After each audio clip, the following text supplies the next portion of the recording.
So, good afternoon. Now, we are going to conclude the first week of lecture, and in lecture 5 what we are going to talk about is that how performance management can be used for the growth and development of employees. And another issue that we are going to discuss is that when you are going to develop a performance management system, it is very important to identify those areas based on job description data, that what are the areas where you are looking for that employee to have a standard performance or improve their performance. So, in this lecture we are going to cover these two issues. The first is what is the role of performance management in employee development, and the second thing that we are going to discuss is how we are going to identify key performance areas.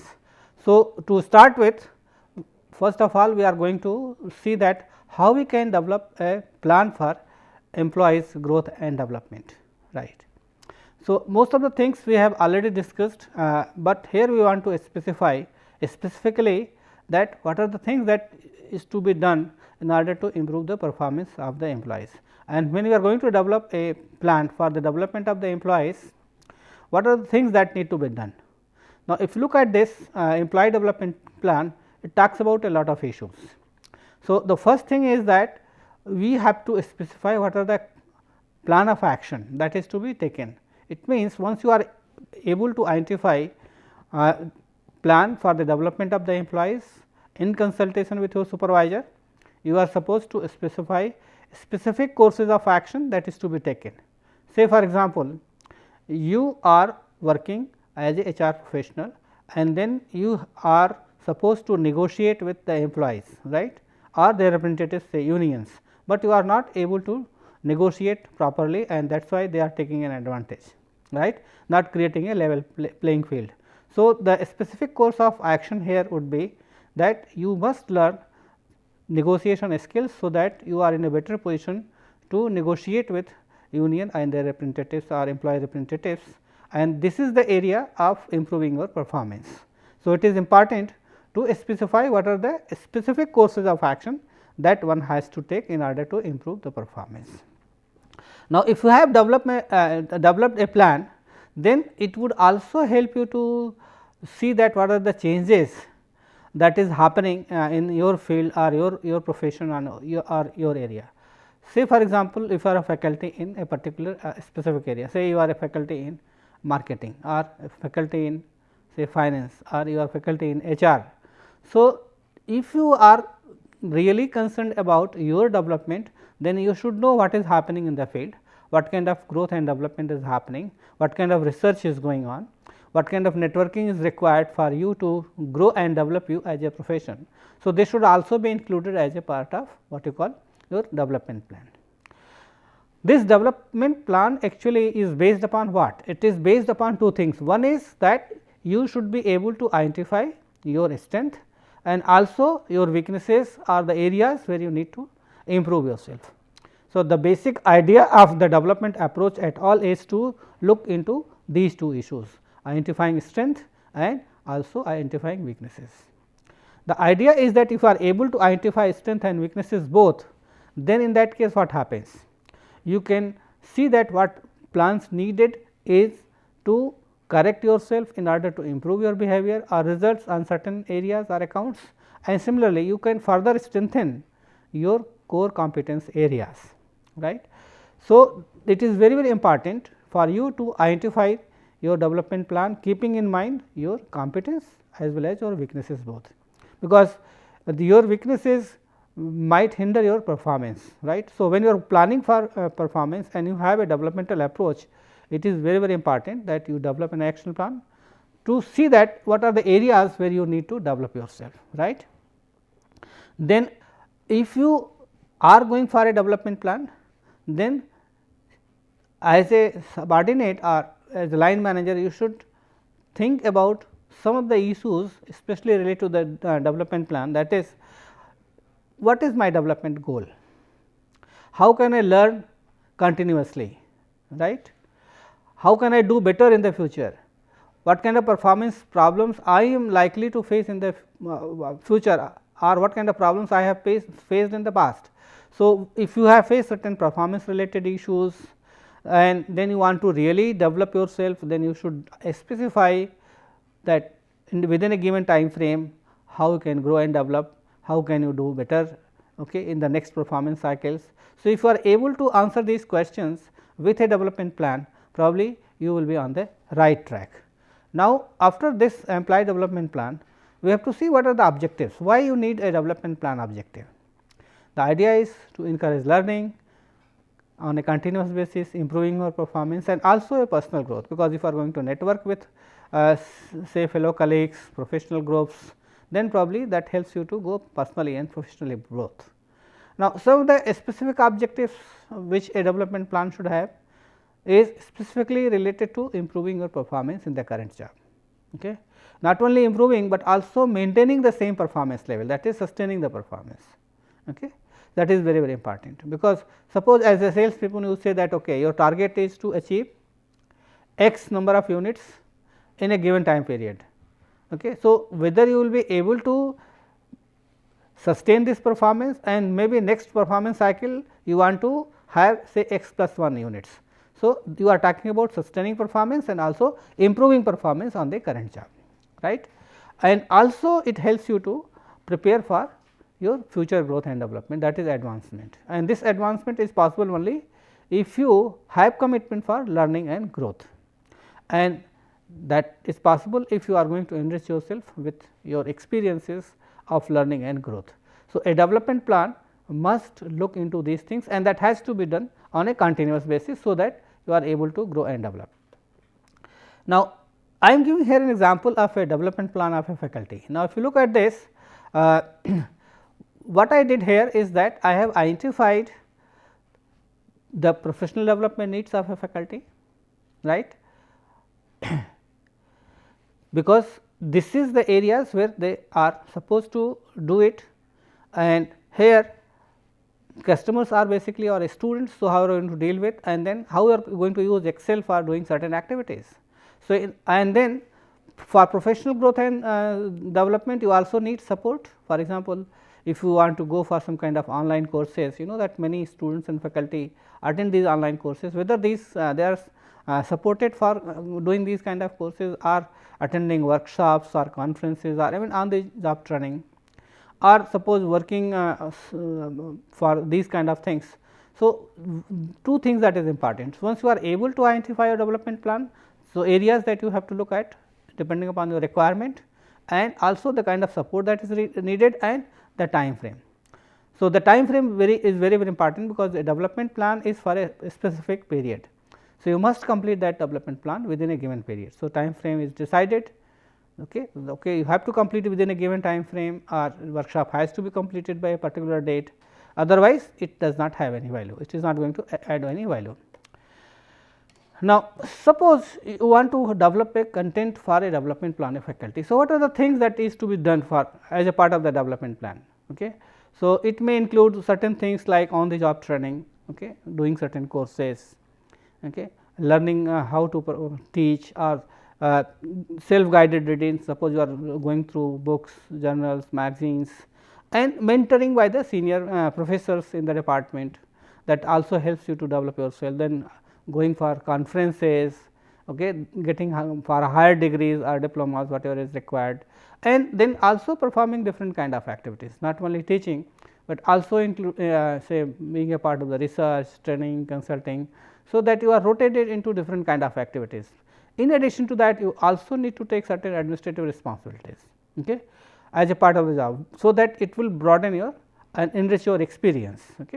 And then taking certain temporary assignments, say related to consulting or training, which will help you to develop and grow yourself, or taking a professional say membership of professional organizations, like say if you are in HR, so being a member of the Academy of Human Resource Development, or Society for Human Resource Management, or if you are a business professional, you want to be a member of say Confederation of Indian Industries. So, these kind of membership of professional bodies helps you to grow and develop yourself.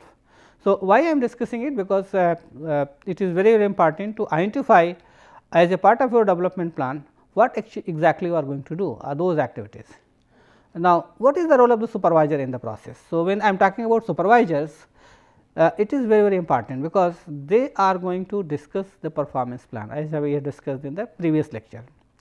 So, they are going to decide what would be requirement in terms of achieving the targets, right, because the desired performance level is discussed with the supervisor, and then they are going to decide that in order to achieve this desired level of performance, what would be requirement from the employees in terms of knowledge and skill base, what would be activities that would help him to improve his or her performance, right. Now, one thing that can be done is that some of the supervisors use this feed forward interviews. Okay. Feed forward interviews are basically help individuals to understand what kind of behaviors and skills would individuals would require to perform well. So, you are going to ask questions, explore this from the subordinates to understand the behavioral requirement and skill requirements which would be there for performing well on the job, and also whether these behaviors and skill can be improved further, so that there is a improvement in the performance. And how this is done, this feed forward interview, you go through the interview process and ask them, okay, so you tell me what were the things that you did successfully and how you did it. Like this is what we call eliciting a success story. So, a person has performed done well in a particular job or a specific task. So, if he is going to discuss the process, probably you will be able to understand the kind of behavior that is required for a successful task. Okay. And then that would also help you to underlie what are the factors which led to this kind of success. Okay. And then you can extrapolate, okay, these are the behaviors that is required for success or improving performance, and then this let the individual make these kind of behaviors in the future also in order to achieve the same success level, right. So, it is very important for supervisors to use these kind of interviews to identify those behaviors and skills through stories, identifying success related factors, and see whether it can be extrapolated or carried forward, okay, for future behaviors, and that is why it is known as feed forward interviews, right.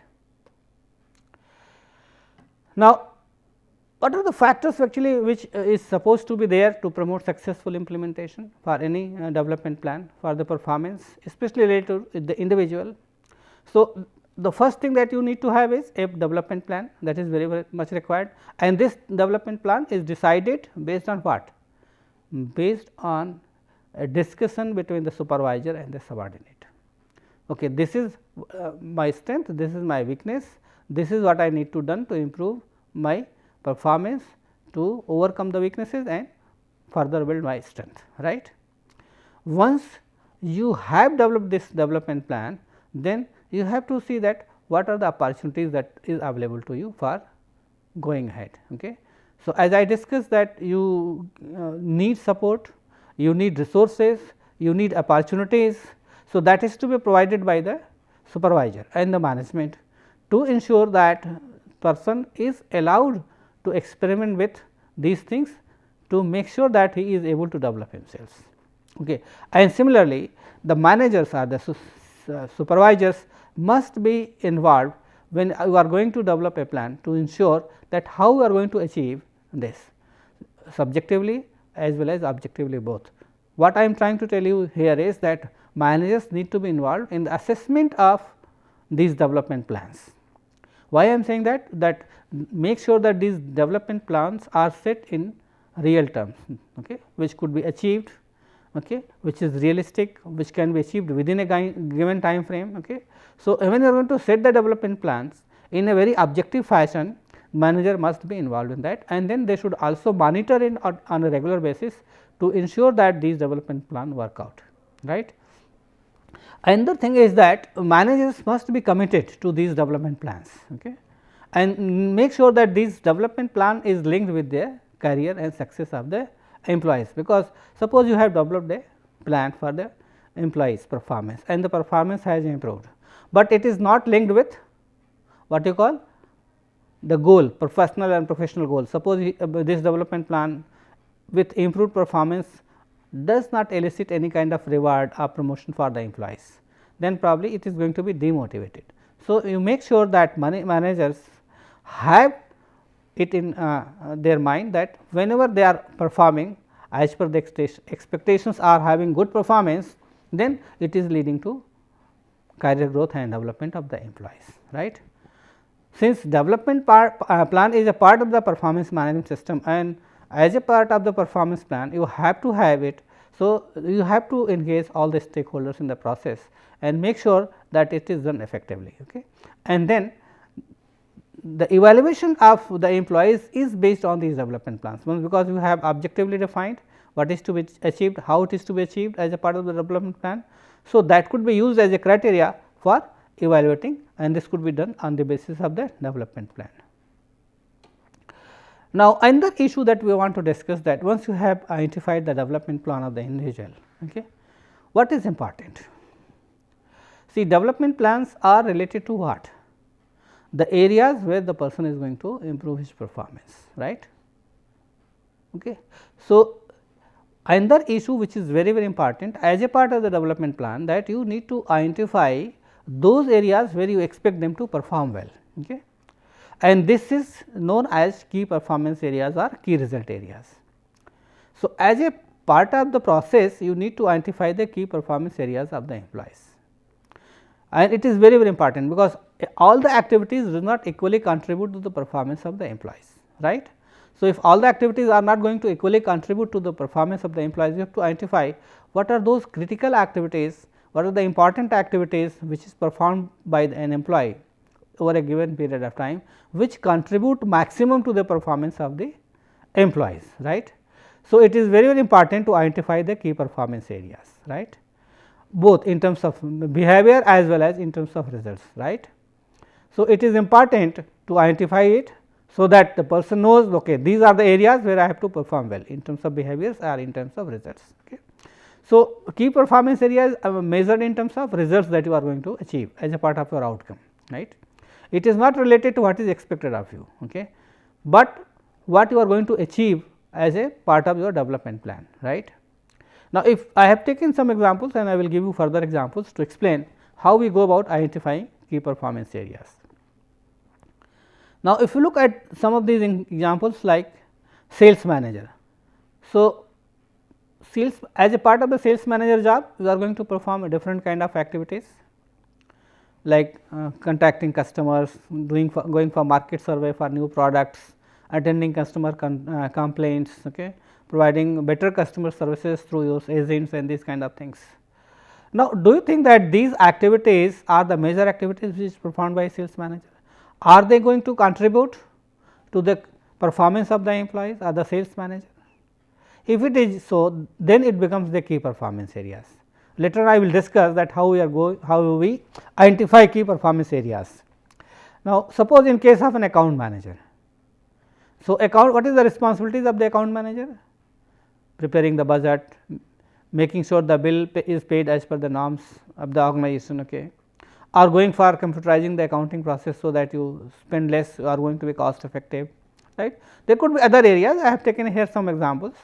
So, you need to identify performance areas which are more critical, which are more important. So, when you are going to identify these key performance areas, make sure that it is not going to be too much. You have to identify 3 to 4 or 4 to 5 critical performance areas which contribute maximum to the performance of the employees, right.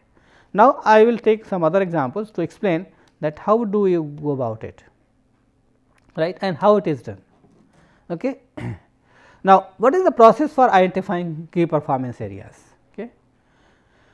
So, the first stage in identifying the key performance areas is that you are going to look at the job description, that what an employee performs or the person who is in a given role, right.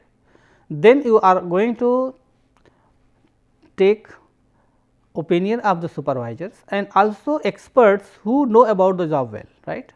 So, you are going to use multiple feedback to identify the duties and responsibilities of a given job, because these duties and responsibilities would be used as the input for identifying the key performance areas. So, basically we are using job analysis, right. So, with the process of job analysis as discussed earlier, we will be able to identify both job description and job specification, and this is going to help employees to know what are his key performance areas, right.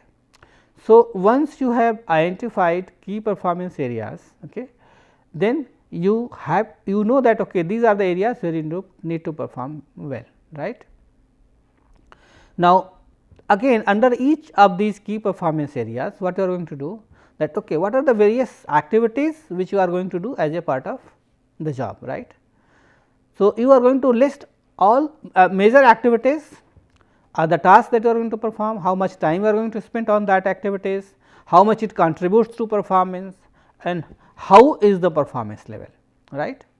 So, once you are able to identify all the key performance areas related to particular job, then for each key performance areas you are going to see that in order to perform, what are the activities that you perform in that key areas or that result area, right. Then how much time you are spending, how this job is contributing to your performance, and what is the level of performance, right. Then you when again at the next stage what you are going to do, you are going to rate these by giving a weightage. It means that suppose you have identified 4-5 performance areas. So, out of these 4-5 performance area, which performance area is more important, which performance area is less important, right.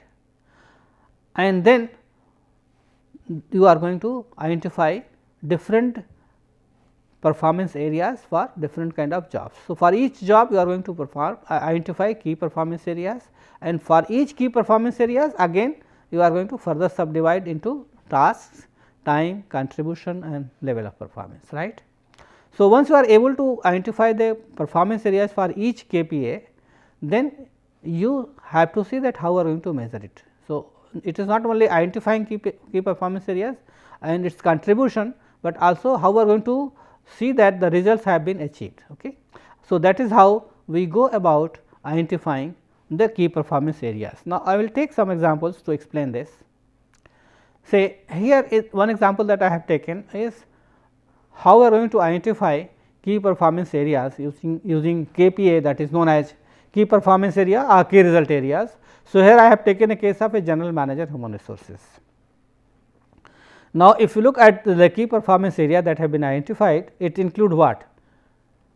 6 key performance areas have been identified.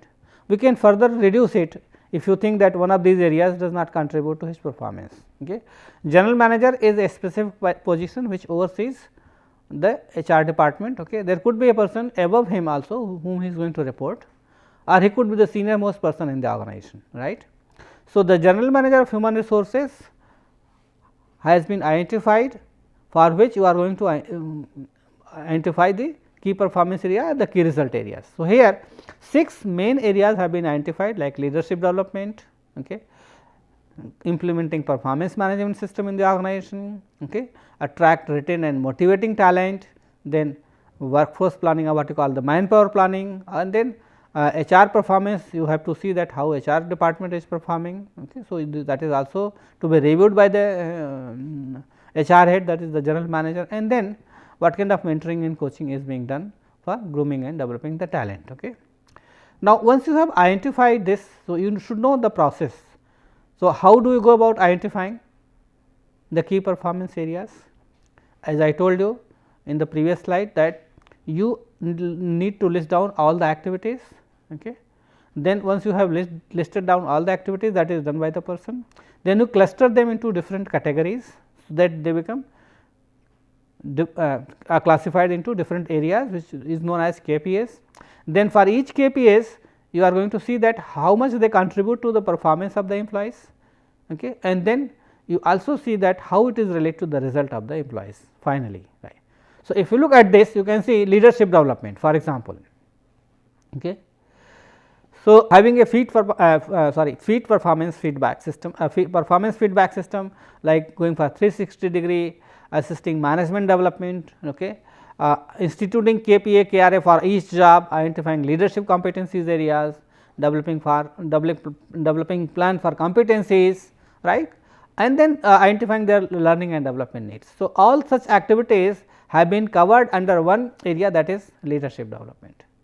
Then another important area is managing the performance of the employees, right. So, you have to see that general manager HR is responsible for implementing a good performance management system in the organization, and then he is also going to see whether this performance management system is effective or not. So, if there is an issue, then he is going to review and redesign it. So, that is another important area.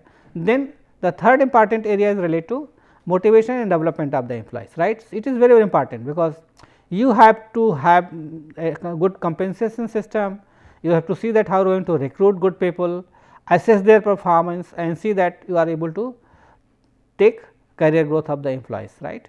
Then another important area is manpower planning, where you are going to see that after the job analysis you are able to identify the requirement of the people in terms of quality and quantity both, because you are responsible and you need to justify that there is no surplus people or the less people in the organization to perform. Then you also are supposed to be responsible for looking at the HR department itself. So, you have to see that performance of the HR department, how it is performing, right, what kind of role it is doing, what is the contribution of the HR department. Okay. And then another important activity that you are going to take up is related to mentoring and coaching, that how you are going to groom and develop talented employees in the organization. So, that organization is able to perform well, and your performance is based on these key performance area, which is going to contribute to organizational performance, right. You remember in the beginning we talked about aligning individual performance with the group performance and then finally to organizational performance, right. So, here you can see that these key performance areas have been identified. Under each key performance area we are able to identify list of activities, and under each activities we have to see that how these contribute to performance, how much time we are going to spend on this, right, and what is its outcome or contribution to the result. Now, we are going to take up another exercise, that is how we are going to use KPAs for faculty or for institute or a university. Now, 4 basically areas that I have identified here is teaching, training and consulting, research and administrative responsibilities. So, most of the areas or most of the activities which is done by a faculty in an institute or university is covered by here. Now, you can look at it. Now, what is to be done? Now, once you have been able to identify key performance areas for a faculty, then you are going to see that what are the key activities that is to be identified in each areas, right. Say for example, teaching. So, what are the various activities which is a part of the teaching, okay, like taking lectures, evaluations, interacting with the students, giving them feedback. So, all these are the activities which is a part of teaching, right. So, you need to list out all the main activities which you are going to conduct as a part of the KPAs. Now, second, say training and consulting. So, what are the key activities that you take up? Offering courses, taking projects, funding from the industry. So, all this is basically related to what you call training and consulting. Then doing research, publishing papers, monographs, journals, books, right. So, these comes under research. Then taking certain administrative responsibilities, because as a teacher you are not going to only teach or take up research and training assignments, but also given some administrative responsibilities like working as a head of the departments, deans, wardens, professor in charge of various activities, admissions. So, you also look into these activities. Okay. So, look at the second point, that is key activities that need to be identified for each area, and that is how we will be able to identify or list down 3 to 4 major activities for each of these KPAs. Now, then for each of these key KPAs or each activities that you have identified through KPAs, next is that you are going to identify the performance targets. So, for teaching, so you have to identify what is your target, how many courses you are going to teach per semester. Say research, your target would be how many papers you are going to publish, okay, how much administrative responsibility you are going to take. So, this performance target has to be specific, okay, so that it could be used for measuring, right. Then analyzing and feedback. So, when we are talking about performance analysis and feedback, you have to see that how your performance would be analyzed, because if you have targets, your performance would be measured against this, whether you have been able to do those things or not, whether you have been able to perform those activities or not. And then your seniors or head of the departments or dean is going to provide you feedback against the performance targets that have been set under each of these KPAs, right. And then you can follow it up for the next cycle. Okay, for the next performance cycle, for these KPAs, these are the activities, these are the targets and these kind of things. Another issue that is very important along with this, that for each of these KPAs what you are going to do is that you are going to see that how important it is for you, okay, and how much weightage you are giving in terms of its contribution to your job performance. Say for example, if you take teaching, training, consulting, research and administrative responsibilities, are you giving equal weightage to this? Say if you want to go for this, so we have 4 different areas: teaching, training and research, consulting and taking administrative responsibilities. Are you giving equal weightage to each one of them which contributes to your performance? Are you giving relative weightage? So, maybe teaching can be given more weightage because it is more important job for the faculty, then it could be given another important weightage, then this. So, this. So, what we have done, instead of giving equal weightage, we have gone for this kind of weightage. It means 50% your contribution come from teaching, 30% from research, 20% from consulting and 10% from taking administrative responsibilities, right. So, these are the key performance areas. So, what you can do? You can even exclude this as a part of your KPAs. You can have only 3 which contributes maximum to your performance, right.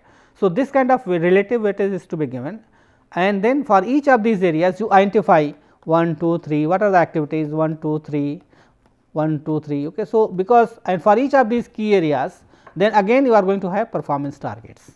Okay. So, performance targets has to be there for each of them. So, once you have these performance targets, what will happen? You will be able to know what are the KPAs starting with that, okay, and for each KPA you know what are the list of activities, then targets and then evaluation. That is how we proceed, right. Okay.